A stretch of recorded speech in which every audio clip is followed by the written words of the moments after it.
Thanks, Tom. So next up we have the best kept harmonica secret. Oh, Southernmost Smoke. yeah. Is he still here? No, he's gone. He Oh. went with Jacob. Okay. Really well kept. It was, wasn't it? Invisible. I apologize for that. And who do we have? Ray Bellon. Yay, Ray! Skateboarder.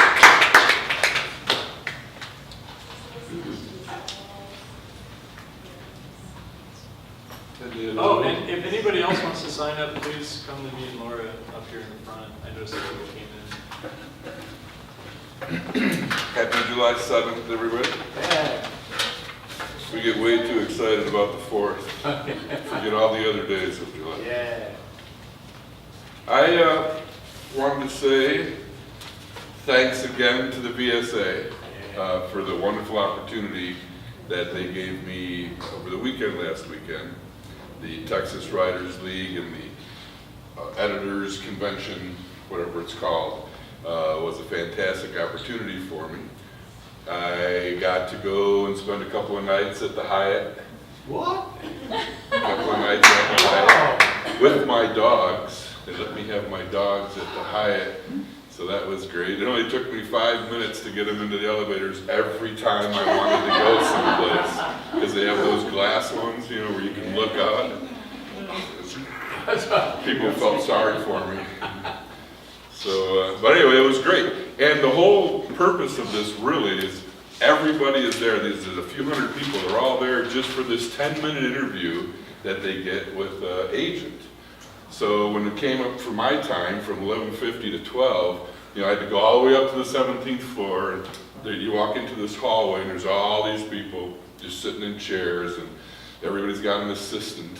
You know, you have to find the right assistant for your agent, because there's a bunch of agents and editors in one big auditorium. So everybody's sweating bullets. You can just see the tension. Everybody's, because they got like 10 minutes to pitch a story, and hopefully they like it. You know, so I'm sitting there and I'm waiting for my 10 minutes, and it's time to go in there to talk to the lady, Tess Calera, who works for the Curtis Brown Publishing Company in New York.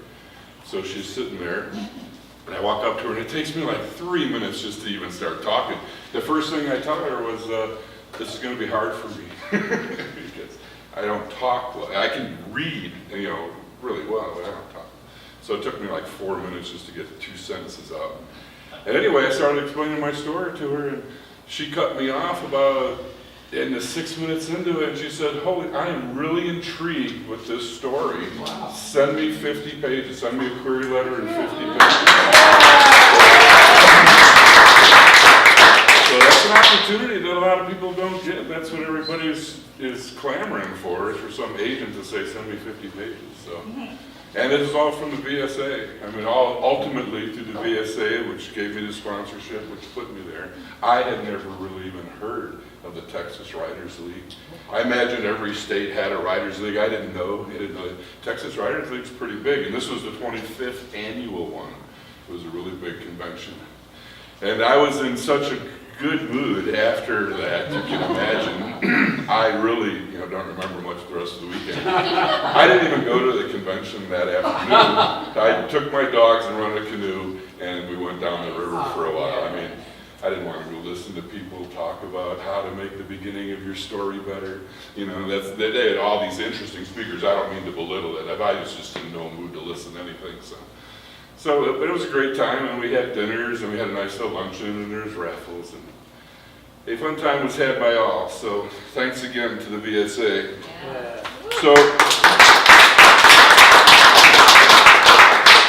So I thought I'd read you the 50 pages of it.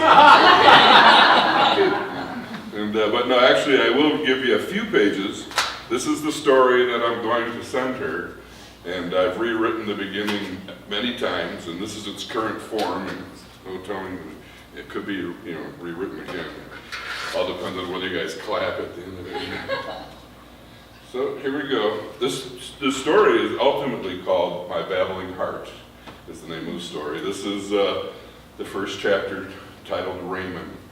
The names may change. Right now I use Raymond and Elena because it's me and Elena.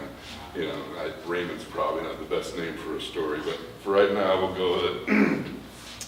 This is the story of how love helped me to view the world by giving rhythm to my heart. Mrs. Sally Collins was in immense pain. She was soaked in sweat, her blonde hair was matted, and the epidural was not working. Push, screamed the nurse, one more big one. It was at that moment, at the behest of Sergeant Major Rinnix, head nurse at Norfolk Naval Base in Virginia, that Elena Collins was born into this world. It's a girl, pronounced Rinnix. She cut the umbilical cord at 16:32, which is 4:32 in civilian time, on Friday, March 22nd, in the year 1983.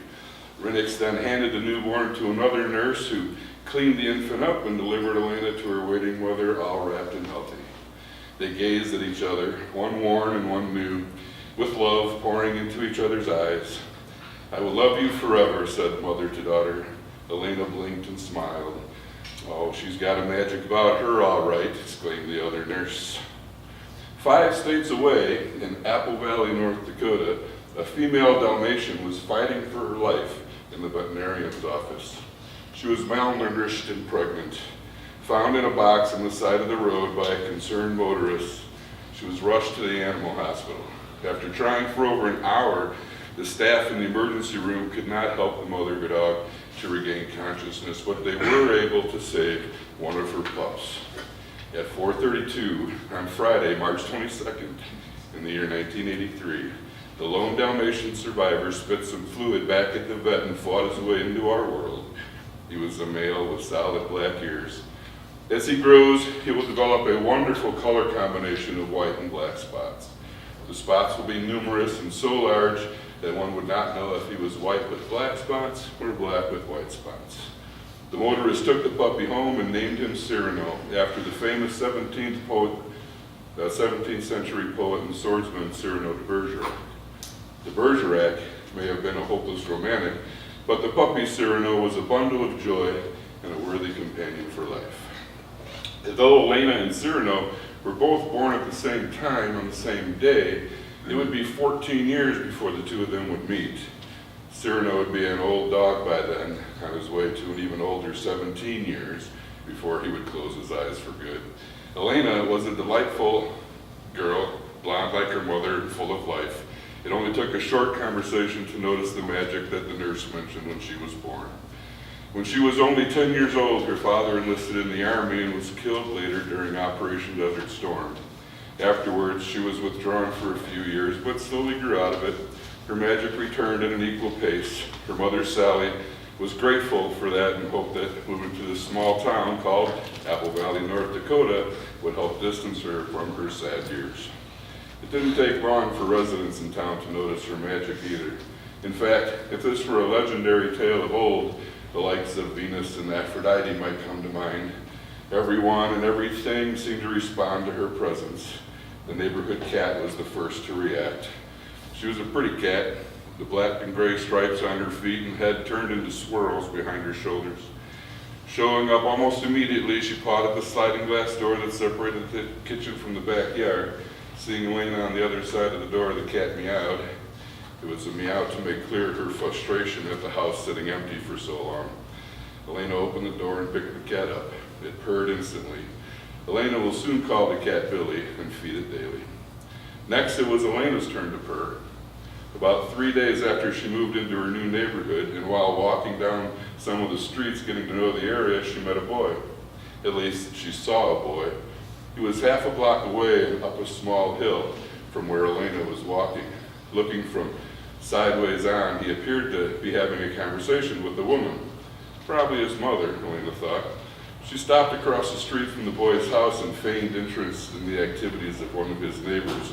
She lingered there hoping the boy would turn and notice her, but he did not turn. Frustrated, she was about to move on when she noticed a dog crossing the street, a beautiful Dalmatian. "What a pretty dog," she said to the neighbor, Mrs. Johnson. Mrs. Johnson looked up from their conversation and remarked, "Oh, that's Cyrano." She went back to trimming her plants. "He's probably coming back from the park. He likes to take himself for walks." Using Cyrano as an excuse, Elena let her eyes cross the street and she was able to get a good long look at the boy. So far, from the back and from the side, he appeared to be very good looking. And he was obviously tall and dark-haired. Mrs. Johnson was still rambling on about the park in Cyrano and Cyrano's owner. That would be Tyler, said Mrs. Johnson. Tyler Beck. Elena pulled her eyes away from the boy. Who is? The boy's name is Tyler, stammered Elena. Mrs. Johnson looked up again and this time noticed Elena was staring across the street at the boy. No, she replied. The boy's name is Raymond. I was explaining to you that the dog's owner is named Tyler, but you're probably only hearing about every other word that I say right about now. Elena repeated the name, Raymond. She turned to look at Raymond again, only to find that he was now staring at her. Embarrassed, Elena quickly turned and turned her gaze back to Mrs. Johnson. Reassuringly, Mrs. Johnson told Elena, nothing to worry about there, dear. He's blind. What? Elena exclaimed, afraid to turn around and face Raymond. Who's blind? The dog? No, Mrs. Johnson stood up and grabbed Elena's hand. Now listen close. The boy who lives up in that house is named Raymond. Raymond is blind. Cyrano is the dog. Cyrano is not blind. He's just old. Tyler Beck is the fellow that owns Cyrano. He lives right next door to Raymond over there. She put her hands on Elena's shoulder and physically turned her to face Tyler's house. Got it straight now? Elena nodded and thought, blind. Raymond's sense of awareness is not focused only on what's in front of him. Being blind, he was aware of his existence as a sphere of influence, front, behind, to both sides, and above. So even though he faced away from the street, he could sense Elena's approach, and it was magic. There was the breeze that ruffled up the fragrant smells of summer, but this time there was a new scent on the wind. There was such a complex of sounds as to remind oneself of the beginning fanfare of an epic movie, and then the commotion followed her down the street as birds whistled and dogs fussed and crickets went silent. Then it stopped. Mind you, the commotion of his senses continued. It's just the forward motion down the street that came to a stop immediately behind him and stayed there. The harder he concentrated, the more he was able to tune out the familiar sounds and smells in order to concentrate on the new. He heard Cyrano's familiar panting as he crossed the street on his way home from the park. Then he ignored it. He smelled the dinner that Tyler was making next door. He ignored that too. Every familiar vibration and smell was accounted for and dismissed until all that remained was from this new source. It was then that he too noticed the more, the additional that the nurse mentioned at birth, the special that Sally nurtured. He wanted to turn around and acknowledge it too, yet more than that, he wanted to stay in this moment even longer. But eventually, Cyrano was across the street, Tyler's dinner was on the table, and embedded in the breeze, he heard her voice say his name, Raymond. He turned and faced her. Far away, on top of a small mountain, or a tall mountain, Cupid reached into his quiver and grabbed a single arrow.